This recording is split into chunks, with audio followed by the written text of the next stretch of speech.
First టైంలో success అయింది. ఒకరు అనుకున్నాం, ఒకరు అనుకుంటే ఇద్దరు వచ్చారు, ఇద్దరు ట్విన్స్ వచ్చారు అన్నమాట. నా పేరు జశ్వంత్ కుమార్ అండి, మాది విశాఖపట్నం. నాకు మ్యారేజ్ 2012లో అయింది, 12-13. అప్పటి నుండి 10 years అయింది, పిల్లలు లేరు.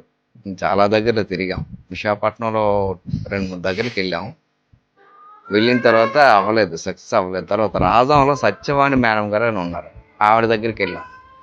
ఆవిడ ఇక్కడ శిరీష మేడంకి రిఫర్ చేశారు, అందువల్ల ఇక్కడికి వచ్చాం. వచ్చిన తర్వాత మేడం గారు చూశారు, టెస్ట్ చేశారు, బాగానే ఉంది అని చెప్పారు. చెప్పిన తర్వాత ఫస్ట్ టైంలో సక్సెస్ అయింది. ఒకరు అనుకున్నాం, ఒకరు అనుకుంటే ఇద్దరు వచ్చారు, ఇద్దరు ట్విన్స్ వచ్చారు అన్నమాట. అందువల్ల ఇప్పుడు హ్యాపీగా ఉంది, బాగానే ఉంది. Thank you.